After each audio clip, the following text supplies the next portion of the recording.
வணக்கம். செல்வகுமாரின் கிருஷ்ணகிரி, தர்மபுரி, சேலம், நாமக்கல் மாவட்டங்களுக்கான வானிலை ஆய்வறிக்கை 2025 மே 18 ஞாயிற்றுக்கிழமை மதிய நிலவர ஆய்வறிக்கை. தற்பொழுது பார்த்தீங்கன்னா கிருஷ்ணகிரி மாவட்டம் ஊத்தங்கரை அதன் சுற்றுவட்டார பகுதிகளில் மழைப்பொழிவு தொடங்கி இருக்கு. அங்க மட்டும் இல்லை,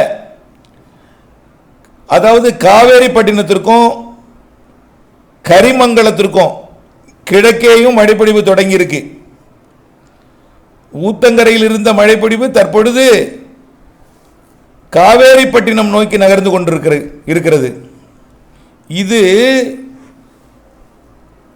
அங்கே உயர்ந்த வெப்பநிலையால் ஏற்பட்டிருக்கூடிய இந்த வெப்பச்சலன மழை தற்பொழுது வடக்கிலிருந்து கோலார் தங்கவயல் பகுதியிலிருந்து கோலார் பகுதியிலிருந்தும் குப்பம் பகுதியிலிருந்தும் வெப்ப நீராவி வந்து கொண்டிருக்கிறது.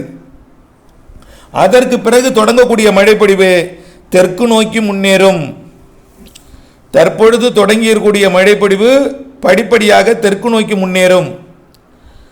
இன்றைக்கு அதாவது ஞாயிற்றுக்கிழமை கிருஷ்ணகிரி, தர்மபுரி மாவட்ட பரப்பில் பெய்யும் மழைப்பொழிவை விட சேலம், நாமக்கல் மாவட்டங்களுக்கு கூடுதல் மழைப்பொழிவு தெரிகிறது.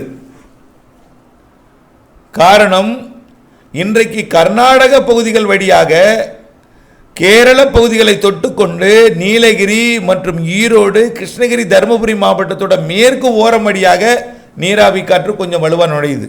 இதனால அதாவது ஒசூர் நுழையிற காற்று சேலம், திருச்சி, அப்படியே பார்த்தீங்கன்னா மைசூர் நுழையக்கூடிய காற்று ஈரோடு, கரூர், திருச்சியோட தெற்கு பகுதி, புதுக்கோட்டை இப்படி வரப்போகுது. ஆக மழைப்பொழிவு இன்றைக்கு மாலை கிருஷ்ணகிரி, தர்மபுரி மாவட்ட மழை சேலத்திற்கும் சேலத்தை விட நாமக்கலுக்கும் கூடுதல் மழைப்பொழிவை கொடுக்க போகிறது. பிக்கப் ஆகும், தெற்கே வந்து பிக்கப் அதிகமாகும். ஆக கிருஷ்ணகிரி, தர்மபுரிக்கும் மழை உண்டு. அதை விட கூடுதலாக சேலம், நாமக்கல் மாவட்டத்திற்கும் மழை உண்டு. இன்றைக்கு சற்று குறைவாக இருந்தாலும் ஒதுக்கி இருந்தாலும் கவலைப்படாதீங்க. சிலர் ஒதுக்கினால் பரவாயில்லைன்னு இருக்கீங்க. ஆனால் நாளை எப்படி பெய்ய போகுது பாருங்க. 4 மாவட்டத்திற்குமே, இந்த 4 மாவட்டத்திற்கும் கிருஷ்ணகிரி, தர்மபுரி, சேலம், நாமக்கல் மாவட்டம் 4க்குமே நாளை மதியம் தொடங்கும் மழை மாலையில் கனமழை பொழிவாக மாறப்போகிறது. கிருஷ்ணகிரி, தர்மபுரி, சேலம், நாமக்கல் மாவட்டங்களுக்கு நாளை மாலை கனமழை பொழிவு. அந்த மழைப்பொழிவு ஆங்காங்கே வங்காங்கே நள்ளிரவு வரை ஒதுக்கி அப்படியே நேசர மழையாகவும், மிதமான மழையாகவும், கனமழையாகவும், சற்று கனமழையாகவும், திடீரென்று மிக கனமழை பொழிவாகவும் விடிய விடிய பொய்வதற்கும் வாய்ப்பு இருக்குது. ஆக நாளை, அதாவது அடுத்த நாள் காலை நள்ளிரவு வரைக்கும், விடிய விடியலன்னா கூட ஒரு நள்ளிரவு வரைக்குமாவது நல்ல மழைப்பொழிவை கொடுக்கும். இதை விட செவ்வாய்க்கிழமை 20ஆம் தேதி தாங்க இன்னும் மழைப்பொழிவு கூடுது. காரணம், இந்த காற்று சுழற்சி 20ஆம் தேதி செயலிழந்து ஆந்திர பிரதேசம் வழியாக உள்ள நுழைய போகுது.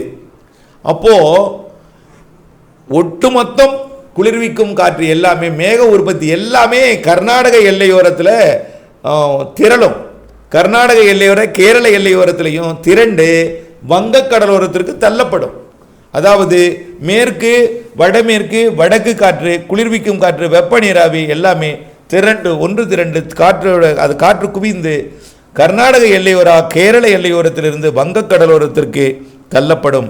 இதனால் வரக்கூடிய 20ஆம் தேதி மதியமே மழைப்பொழிவு தொடங்கி பெங்களூரு, மைசூரு, காவிரி நீர்பிடிப்பு பகுதிகளில் இருந்து மழைப்பொழிவு தொடங்கி கிருஷ்ணகிரி, தர்மபுரி, சேலம், நாமக்கல் மாவட்டத்திற்கு செவ்வாய்க்கிழமை 20ஆம் தேதி மிக கனமழைப்பொழிவை கொடுக்க போகிறது. இந்த 4 மாவட்டத்திற்கும் இன்றைய மழைப்பொழிவை விட நாளை மழைப்பொழிவு பரப்பில் கூடுதல். நாளைய மழைப்பொழிவை விட, அதாவது 18ஆம் தேதியை விட 19ஆம் தேதி பரப்பில் கூடும், அளவில் கூடும், நேரத்தில் கூடும். 19ஐ விட 20ஆம் தேதி பரப்பிலும் நேரத்திலும் அளவிலும் கூடும். 20ஆம் தேதி மிக கனமழை பொழிவிற்கும் வாய்ப்பு இருக்கிறது இந்த மாவட்டங்களுக்கு என்பதை தெரியப்படுத்த விரும்புகிறேன். அதற்கு பிறகு 21ஆம் தேதியும் மழை இருக்கும், 21ஆம் தேதியும் இருக்கும், 22ஆம் தேதியும் இருக்கும். அப்புறம் சாரல் மழையாக மேற்கிலிருந்து வரும். அப்புறம் இதமான வெப்பநிலை கொடுத்தாலும் நிகழ்வு நேரம் ஓமன் நோக்கி போகாமல் திரும்பி மகாராஷ்டிரா வந்து வங்கக்கடலுக்கே வரப்போகுது. ஆக மீண்டும் மழைகள்லாம் இருக்கிறது. வானிலை அப்டேட்ஸுடன் இணைந்திருந்து திட்டமிட்ட பணி செய்து லாபம் அடைந்திட அன்போடு கேட்டுக்கொள்கிறேன். நன்றி.